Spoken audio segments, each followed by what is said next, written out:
دعا جو ہے عبادت کا اصل جوہر ہے، لب لباب ہے، اور یہ بھی کہا دعا هو العبادہ، دعا ہی اصل عبادت ہے، دعا ہی اصل عبادت، دعا جو ہے وہ روح ہے اس کی۔ اور علامہ اقبال نے اپنے لیکچرز میں جو یہ خطبہ رکھا ہے اس موضوع کے لیے، میننگ آف پریئر ان اسلام، بڑا عظیم ہے۔ اس نے جو نقشہ کھینچا ہے کہ یہ پریئر کیا ہے، انائے صغیر، یہ ایگو میرا، میری انا، میری خودی، انائے صغیر، انائے کبیر کے روبرو آتی ہے۔ انائے کبیر اللہ، اننی انا اللہ لا الہ الا انا، یہ انا، انائے کبیر اللہ کی انا، وہ عظیم انا، اور یہ چھوٹی سی محدود سی انا۔ تو ہے محیط بے کراں، میں ہوں ذرا سی آب، یا مجھے ہم کنار کر یا مجھے بے کنار کر۔ اقبال نے پتہ نہیں کس جگہ کس کیفیت میں ڈوب کر یہ شعر کہا، اے اللہ تو ایک ایسے سمندر کے مانند ہے کہ جس کا کنارہ ہی نہیں، اب میں چھوٹی سی ایک پانی کی ایک چھوٹی سی ندی ہوں، آبجو ہوں چھوٹی سی، اب کیا شکل ہے، یا تو مجھے اپنے آپ میں ملا لے تاکہ میں بھی ناپیدا کنار ہو جاؤں۔ دریائے سندھ کا پانی جب سمندر میں گر جاتا تو سمندر ہی بن جاتا، اور یا پھر مجھے بھی بے کنار کر دے، میری وجود کو بھی اتنی وسعت دے دے کہ کوئی کنارہ نہ رہے۔ اب یہ کیا اس نے سمجھا، کیا کہا، لیکن میں نے وہی انائے کبیر انائے صغیر۔ ایک ہے نماز ہم پڑھ لیتے ہیں، آپ نے سارا پڑھ لیا، سارا تعدیل ارکان بھی کر لی، لیکن اگر آپ کا اللہ کے ساتھ ڈائریکٹ کمیونین اور ڈائریکٹ کمیونیکیشن قائم نہیں ہوا تو نماز، جس کو کہ کہا گیا کہ الصلاۃ معراج المومنین، جو قرب حضور کو حاصل ہوا معراج میں، وہ ایک بندہ مومن دنیا میں رہتے ہوئے حاصل کر سکتا ہے نماز میں، اگر اس کی روح جو ہے واقعتاً ہم کا نام ہو رہی ہو، الحمدللہ رب العالمین الرحمن الرحیم مالک یوم الدین اہدنا الصراط المستقیم ایاک نعبد و اگر ہم واقعتاً ایسے کہہ رہے ہوں کہ ہمیں احساس ہو کہ ہم اللہ کے حضور میں حاضر ہیں اور عرض کر رہے ہیں، سجدہ کریں تو حدیث میں آتا ہے کہ ایسے محسوس ہو کہ گویا کہ میں نے اپنا سر اللہ کے قدموں میں رکھ دیا ہے، یہ ہے نماز۔ اب جو گفتگو ہو رہی ہے یہ ہم کلامی ہے، الصلاۃ معراج المومنین، اہل ایمان کے حق میں یہ نماز جو ہے یہ معراج کے درجے میں، لیکن یہ نماز کیسے نصیب ہوگی اگر روح سوئی ہوئی ہے، دبی ہوئی ہے، پسی ہوئی ہے، مزمحل ہے یا مردہ ہے؟ یہ نماز کیسے حاصل ہوگی؟ چاہے آپ 5 وقت کی نماز پڑھ رہے ہو، چاہے آپ نے ہیبٹ بنا لیا ہو نماز کو، چاہے خوش بھی ہو گیا ہو،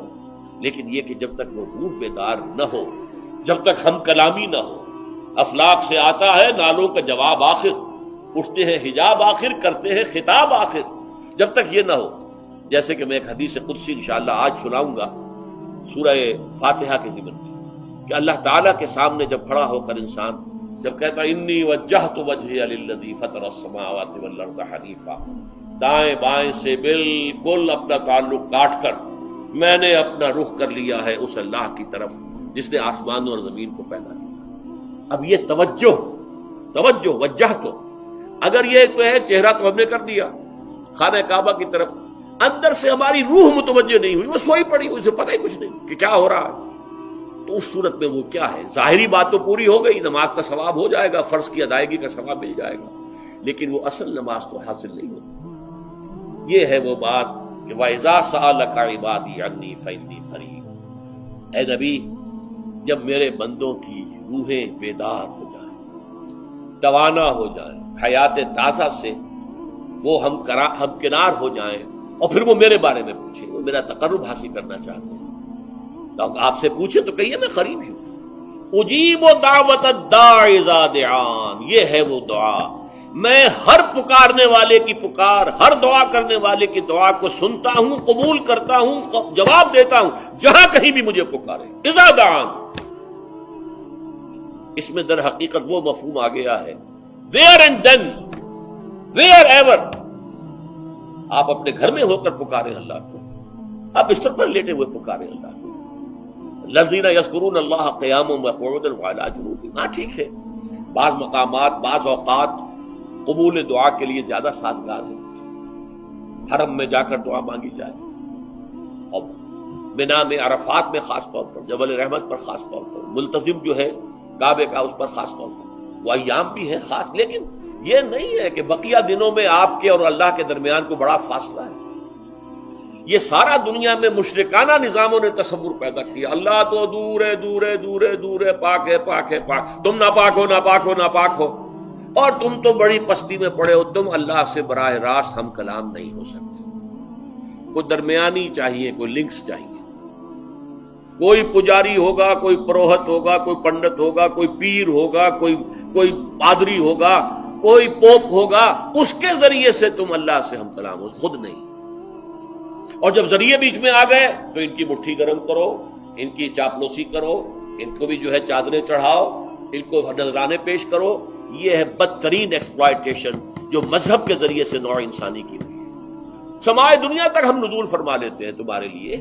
اور پکارنے والا پکارتا ہے، حل من مستغفر فاغفر اللہ، ہے کوئی استغفار کرنے والا کہ میں اسے بخش دوں، حل من سائل فاعطیہ، ہے کوئی مانگنے والا کہ میں اسے عطا کروں۔ تم ہی سوئے رہتے ہو، انٹا غفیر رہتے ہو، تمہیں ہماری طرف توجہ نہیں ہے۔ اگر ہماری طرف متوجہ ہو جاؤ تو جیسے کہ اقبال نے کہا کہ میرے لیے یہ دربان جو ہے، پیران کلیسا کو کلیسا سے اٹھا دو، کیوں خالق و مخلوق میں حائل رہے پردے، کہ اللہ کہتا ہے مجھ سے ہم کلام ہونے کے لیے کسی واسطے کی، کسی وسیلے کی کوئی حاجت نہیں، جب چاہو مجھ سے ہم کلام ہو جائے۔ ہاں ایک شرط ہے، فَلْيَسْتَجِيبُوا لِي، چاہیے کہ وہ میری بات بھی قبول کریں، میرے احکام کو تسلیم کریں، میرے فرامین کان سے کھول کر سنیں، ان پر دل سے عمل کریں۔ فَلْيَسْتَجِيبُوا لِي، یہ ون وے ٹریفک نہیں ہوگا کہ ہم تمہاری دعائیں قبول کریں اور تم ہماری باتوں سے پہلو تو ہی کرو، سنی انسنی کر دو، یہ نہیں ہوگا۔ یہ ایک ٹو وے تعلق ہے، جسے آج کل کہا جاتا ہے بائی لیٹرل تعلق ہے۔ بائی لیٹرل تعلق ہے اللہ اور بندے کے درمیان۔ بندہ توبہ کرتا ہے معاصی سے، اللہ تعالیٰ بھی اس کے لیے بھی لفظ تواب ہے، وہ بھی اپنی رحمت کے ساتھ دوبارہ متوجہ ہو جاتا ہے۔ تم اللہ کو یاد کرو، فاذکرونی اذکرکم، مجھے یاد رکھو میں تمہیں یاد رکھوں۔ ان تنصروا اللہ ینصرکم، اگر تم اللہ کی مدد کرو گے اللہ تمہاری مدد کرے گا۔ یہ ہے دو طرفہ معاملہ۔ اسی طریقے سے تم چاہتے ہو کہ میں تمہاری دعائیں قبول کروں، مجیب دعوت الداعی اذا دعان، میں ہر پکارنے والے کی پکار کو سنتا ہوں، جب اور جہاں، ویئر اینڈ وین وہ مجھے پکارے، لیکن لازم ہے فلیستجیب، وہ بھی میرا کہنا مانے، میرے فرامین کو کھلے کانوں سنے اور تہہ دل سے اس پر عمل کرے، ولیؤمنوا بی، اور مجھ پر ایمان پختہ رکھے، یقین اس کے ساتھ مجھے